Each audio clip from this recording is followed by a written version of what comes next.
Eu preciso te contar a minha história, de como eu aprendi a língua de sinais e como todo esse trabalho foi desenvolvido. É muito comum hoje em dia histórias de pessoas que têm o desejo de empreender. Então a pessoa ela se foca numa área, ou alguma coisa que ela tem habilidade, ou até mesmo já começa alguma coisa pensando nisso. A minha história, no entanto, ela é bem diferente, porque na verdade ela começa há mais de 16 anos atrás. Quando eu tinha 15 anos, eu assisti pela primeira vez uma reunião em língua de sinais. E eu vou admitir que assistir uma reunião de mais de 1 hora no idioma que eu não entendia nada não me agradou nem um pouco. Pelo contrário, foi desesperador para mim. Mas o que aconteceu no final dessa reunião foi que mudou tudo. Na reunião, tinham vários surdos. Quando acabou a reunião, eles vieram conversar comigo. E a gente se entendeu. Talvez você esteja pensando assim, como isso é possível? Se você não sabia nada sobre língua de sinais, você acabou de dizer que foi a primeira reunião que você foi. E é verdade. Então, como é que a gente se entendeu? Aqui você já vai ter uma das mais importantes lições dessa série. Para você, é tudo novo, tudo muito difícil. Porque você não está acostumado com os surdos, com a língua de sinais. Mas os surdos, eles estão acostumados a viver num mundo de ouvintes, onde a grande maioria das pessoas não sabe a língua de sinais. Ainda assim, eles precisam fazer tudo o que nós fazemos. Eles precisam trabalhar, estudar, ir ao médico, ir ao banco, ir na padaria. Como é que eles fazem isso se a maioria das pessoas não sabem língua de sinais? Eles aprendem a se comunicar com os ouvintes. O surdo, quando você encontrar ele, é só você manter a calma, porque ele vai conseguir fazer você entender ele. Ele vai te entender. E assim, naturalmente, vai acontecer a comunicação entre vocês. Sabe por que eu estou te dizendo isso? Porque foi o que aconteceu comigo. A partir dali, eu passei a desenvolver muita amizade com esses surdos. Surdos de várias idades. Alguns na minha faixa de idade, outros até mais velhos. E durante todos esses anos, a minha base foi a convivência com eles. Então, eu comecei a aprender para me comunicar com eles e eles foram os meus primeiros professores. Nesses mais de 16 anos que eu tenho convivência com eles, eu já passei por todo tipo de história que você pode imaginar. Eu já interpretei aulas, eu já interpretei palestras, consultas médicas, conversas com advogados. Eu já fui na escola junto com um amigo meu surdo para conversar com o diretor e deixar claro que ele tinha direito a ter um intérprete. Eu já fiquei 2 semanas com outro amigo meu no hospital quando ele estava internado, porque o hospital não tinha intérpretes de Libras. E aqui eu estou falando para você de coisas que nós consideramos eventos, coisas que são mais importantes. Só que o que mais me ensinou língua de sinais, o que mais me ajudou a me comunicar com os surdos, foi conversar com esses meus amigos sobre todo tipo de assunto. Desde filmes, desde esportes, até assuntos mais complexos, coisas sobre a fé, reflexões da vida. Tudo isso foi o que me ensinou e me aprofundou na língua de sinais. Tudo bem, isso daqui responde a primeira parte da pergunta. Como eu aprendi língua de sinais? Há mais de 16 anos eu convivo com os surdos, participo de reuniões semanais em língua de sinais e tenho me desenvolvido no idioma. Mas e o Libras ao Cubo? Como é que nasce? Como é que começa tudo isso? Bom, essa história tem 2 capítulos. Um deles no ano de 2006 e o outro no ano de 2020. Em 2006, eu já estava mais ou menos há 2 anos convivendo com a língua de sinais, então eu já era fluente. Não porque eu tinha um certificado que dizia isso, mas porque eu conversava diariamente com os surdos sobre todo tipo de assunto. E aí um amigo meu falou que estava tendo um exame federal para certificar instrutores de Libras, o tão conhecido ProLibras. Explicando de maneira bem resumida para você. Esse exame, as pessoas de todo o Brasil, em vários polos, iam até... Tinha que se inscrever, obviamente, mas depois ia até esse lugar. E aí, se ele passasse pelas etapas dessa prova, ele receberia um certificado pelo MEC, habilitando ele como instrutor ou intérprete de Libras. A nossa ideia era muito simples. A gente não tinha experiência com esse tipo de coisa, a gente não conhecia o lado acadêmico da Libras. Então a gente pensou, a gente vai, certamente reprova, mas pelo menos no ano que vem a gente já não vai zerado, a gente vê como é tudo e se prepara melhor para o outro ano. Bem, dando um spoiler dessa história, nós conseguimos passar nesse exame. Mas eu quero destacar aqui 3 coisas, 3 acontecimentos, porque esses 3 acontecimentos, eles moldam muito a maneira como eu passei a entender a língua de sinais e a comunicação com os surdos. O primeiro fato que eu quero dizer para você é que essa prova ela tinha 2 etapas. A primeira delas era uma etapa de perguntas e respostas. Na verdade, eram 2, às vezes mais pessoas sinalizando, contando uma história, E no final, ele fazia uma pergunta relacionada com o diálogo ou a história que eles haviam acabado de sinalizar. Basicamente, interpretação de texto, só que nesse caso, na língua de sinais. E aí ele fazia a pergunta e tinha as opções e a gente precisava responder. Confesso que pra gente, essa primeira parte foi mais fácil do que a gente imaginava, porque a gente pensou em algo muito mais complexo, mas era só você entender a Libras. Como exemplo, seria como se eu parasse aqui agora e perguntasse para você: com que idade eu comecei a aprender língua de sinais? Com 15 anos? Com 20 anos? Ou com 30 anos? Se você entende o português, você vai lembrar da história que eu acabei de contar para você. Mas a parte interessante é quando a gente saiu da sala que a gente estava fazendo a prova. As pessoas que estavam lá fora, a maioria delas, estavam com um semblante totalmente diferente. As pessoas falavam: eu não entendi nada, ele sinalizou rápido. Eu lembro até hoje uma piada que uma pessoa fez que foi assim, ó: eu só entendi uma coisa, quando ele fez assim, ó, pergunta 1. Depois disso eu não entendi mais nada. Pra gente foi estranho, porque era um exame de proficiência. Logo, as pessoas que estavam ali deveriam saber língua de sinais. Tinham pessoas de diversas formações, pedagogos, professores, advogados. Eu não estou dizendo que ninguém sabia nada, mas foi um choque pra gente, muitas pessoas estarem com essa impressão. A segunda coisa, o segundo momento que eu quero descrever para você é que essa prova ela não acontecia em um dia só. Se você passasse da primeira fase, você voltava lá um outro dia. E entre esses dias, eu não me lembro se foi na primeira fase ou na segunda fase, mas chegou um momento que chegou uma surda lá onde a gente estava. E a gente começou a conversar com a surda normalmente, como você conversaria com qualquer pessoa que você encontra na fila do banco, na farmácia, no mercado e assim por diante. Para você ver como que essa história é antiga, a gente trocou MSN na época. Mas depois que a surda saiu, as pessoas ficavam olhando admirado para mim e para o meu amigo. Aí eles começaram a perguntar: mas como é que vocês aprenderam língua de sinais tão bem assim? Vocês se formaram no quê? Qual é a faculdade de vocês? Vocês têm pós-graduação? E a gente, 2 meninos, eu tinha 17 anos, ele um pouco mais. A gente falou: não, a gente aprendeu com surdos, a gente tem amigos surdos. Até estudamos a Libra, mas muito com eles. A gente se desenvolveu com os surdos. Mais uma vez, eu comecei a sentir que tinha alguma coisa diferente ali, porque a gente conseguiu simplesmente conversar com o surdo e isso deixou muitas pessoas admiradas. O terceiro momento que eu quero compartilhar com vocês foi quando eu fui fazer a prova prática, porque a gente passava na primeira fase e a prova prática era dar uma aula em língua de sinais. Previamente, a gente recebeu temas e os requisitos que seriam avaliados. Entre os requisitos estavam didática, metodologia, organização do conteúdo e assim por diante. Coisas que eu, com 17 anos, não fazia a menor ideia do que era. A gente teve tempo para estudar, para se preparar, mas ainda assim não estava aquela confiança da parte acadêmica. Mas o que veio na minha cabeça é: eu vou compartilhar com eles o que eu sei, a experiência que eu tenho com os surdos, e se a gente não passar, volta o plano original de no ano que vem fazer com mais experiência. Mas aí eu entrei para fazer a prova. E a prova era parecida com esse curso que eu estou gravando para você aqui agora, porque tinha uma câmera e aí tinha algumas pessoas, eu lembro que tinha um surdo aqui, ouvintes aqui, e depois que esse vídeo era gravado, essa aula, ela iria, pelo que eu bem me lembro na época, a Universidade Federal de Santa Catarina, onde os órgãos envolvidos fariam a avaliação da aula que foi dada. Aí eu comecei a explicar sobre o tema e num determinado momento, uma das coisas que eu precisava explicar era sobre soletração. Eu dei explicação da datilologia na Libras, expliquei sobre a soletração rítmica e assim por diante. Mas eu queria compartilhar a minha experiência com os surdos. Então chegou uma hora que eu expliquei e falei assim: mas tem algumas pessoas que pensam o seguinte, eles pensam assim: eu vou soletrar rápido, porque isso prova que eu sei bem a língua de sinais.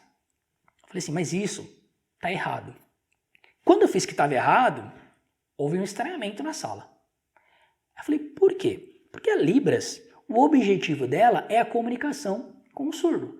Então, primeiro eu preciso dar atenção para o surdo, analisar como que é a Libra deles, ou a Libras dele. É fluente? É básica? Como é? E aí eu preciso me adequar a ele. Então, se o nível de fluência dele é básico, eu soletro mais devagar para ele acompanhar. Se ele for mais avançado, eu soletro na velocidade dele. Para mim era óbvio, a Libra serve para se comunicar com o surdo.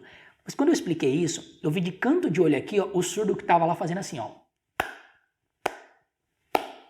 Aí eu pensei: então é nisso mesmo que eu vou, porque é o único argumento que eu tenho, eu converso com os surdos. E ele comprou, e aí eu continuei baseando a minha tese de aula em tudo isso, em você focar no surdo. Para mim foi também um impacto, porque ver que o surdo se identificou, gostou daquilo que aconteceu, como eu disse, moldou minha maneira de enxergar a língua de sinais, que é a comunicação focada no surdo. Bem, como eu adiantei para vocês, a gente acabou passando nesse exame que a gente não esperava passar, e assim nós recebemos o certificado pelo MEC, nos aprovando, nos licenciando para ser instrutores de Libras. Só que com essa experiência eu percebi que se eu quisesse dar realmente aulas de língua de sinais, tinha muita coisa que eu precisava estudar. Só que na época, eu na verdade não queria, não como profissão. Durante todo esse período, eu ensinei a língua de sinais para surdos, para familiares, mas de forma voluntária ou para alguns grupos muito específicos.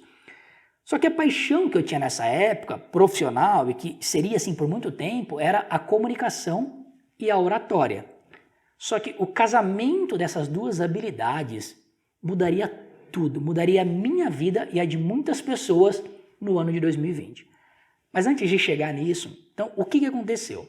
Eu comecei a trabalhar em várias áreas que têm relação com a comunicação, não a comunicação teórica, prática realmente, atendimento ao cliente, gestão de equipes e assim por diante. E uma das empresas que eu trabalhei me ensinou muita coisa. Por quê? Porque era uma empresa de tecnologia e a gente trabalhava num eixo muito específico.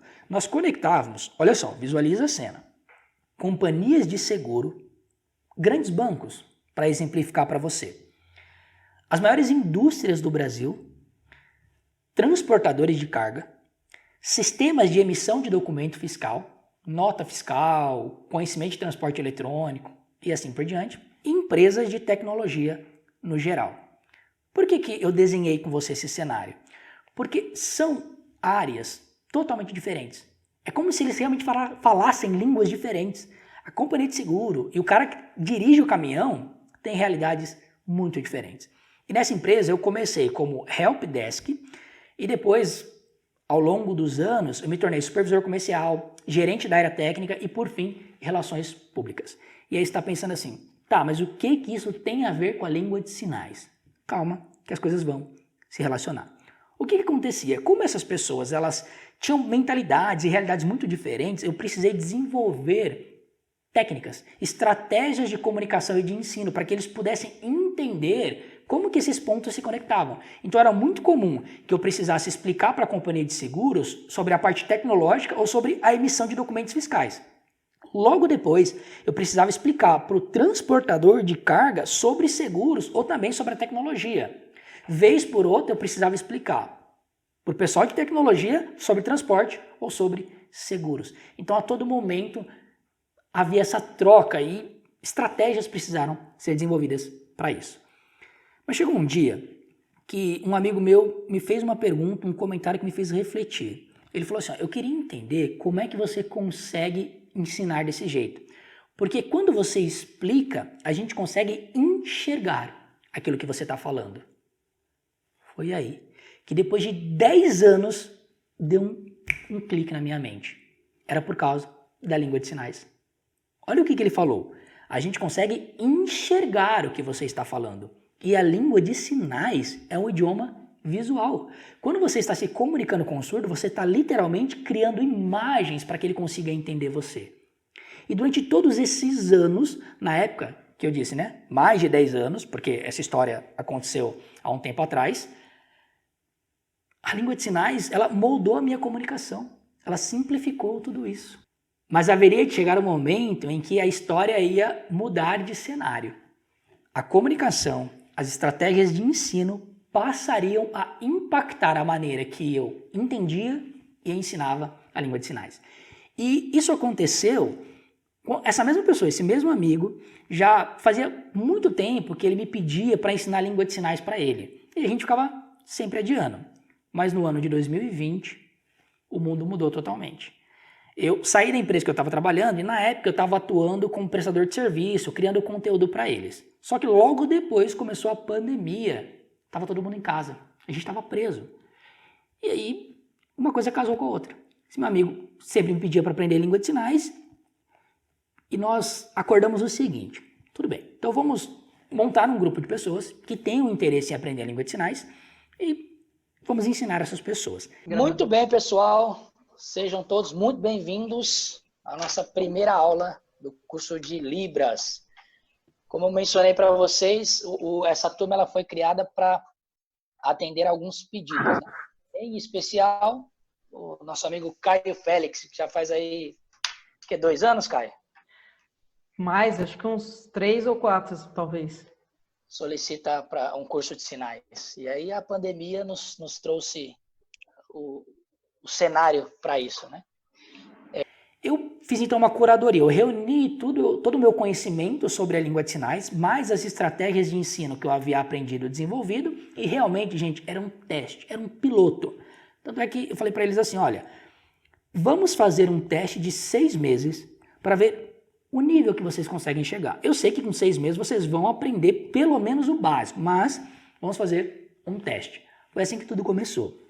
6 meses era o período que nós tínhamos para ver o resultado. Mas sabe o que aconteceu? Em 3 meses, eu estava dando aula só em língua de sinais. Eu contava uma história em língua de sinais. Eu contava um filme em língua de sinais. Eu só sinalizava. E aí eu perguntava para eles em língua de sinais e eles me respondiam em língua de sinais. Se eu estava perguntando em língua de sinais, eles estavam entendendo e me respondendo em língua de sinais, o que tinha acontecido? Eles tinham aprendido a língua de sinais. Como parecia muito bom, eu comecei a levar alguns amigos meus surdos para que eles também conversassem com os surdos e os surdos validassem que eles realmente estavam entendendo. E eles estavam. Tanto é que a ideia era a seguinte, eu até falei para eles que já estava bom, eles já tinham aprendido aquilo que a gente havia acordado, eles estavam conseguindo entender a Libras e conversar com os surdos, porque o que eu queria fazer? Bom, como deu certo com eles, será que não foi sorte?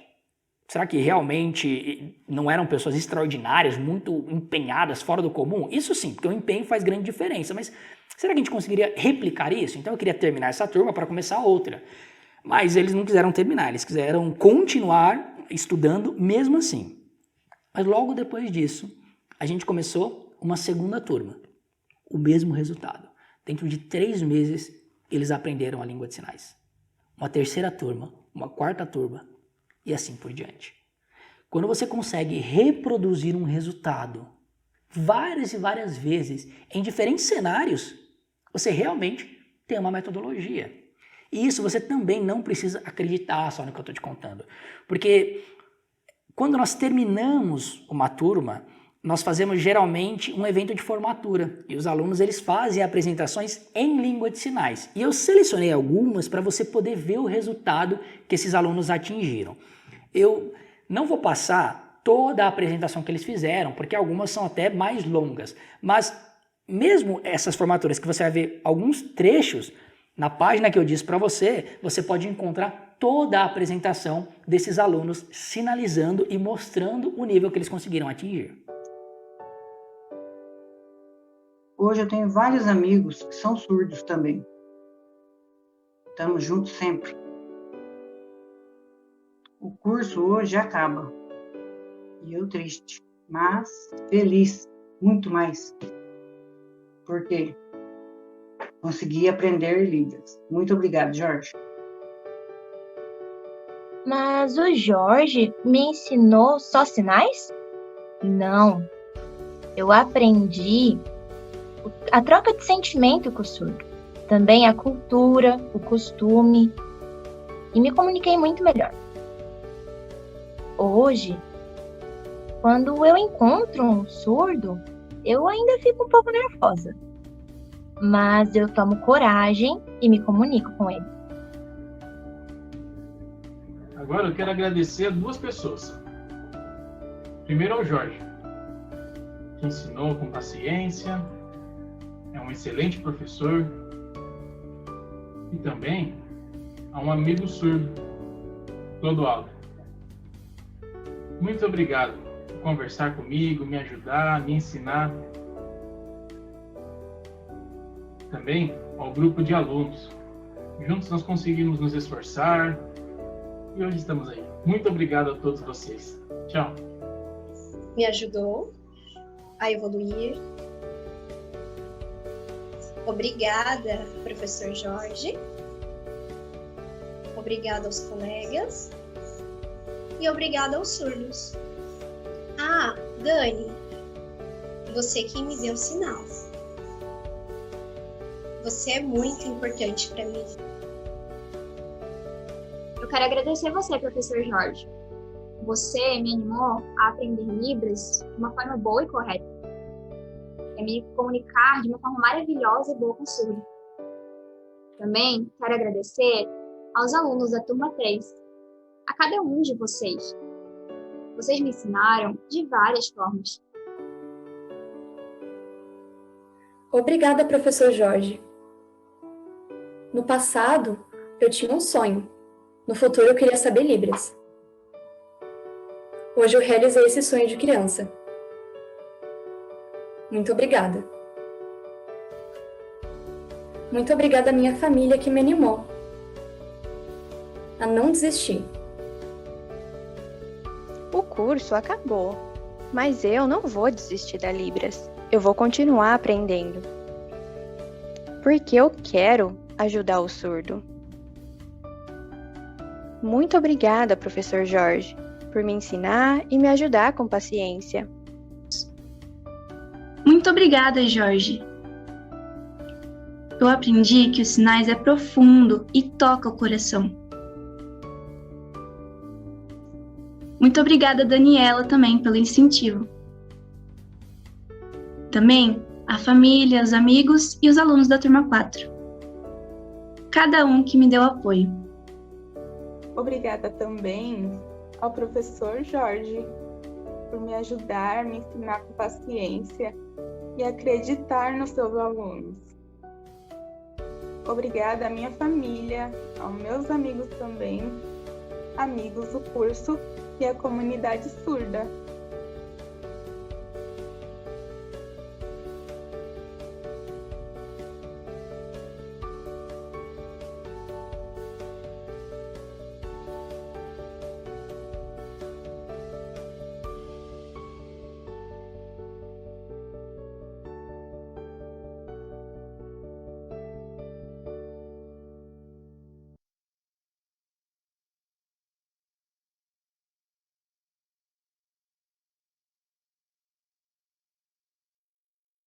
Eu costumo dizer que essas formaturas são o final do filme. Sabe aquele filme que você fica assistindo e no final que você vai definir se ele vale a pena ou não? No caso, quando você vê uma formatura, já é o final do filme. Porque você vê o nível que os alunos chegaram e o nível que você pode chegar. Logo, você tem a possibilidade de visitar o futuro. Pelo menos é assim que eu gosto de imaginar essa situação.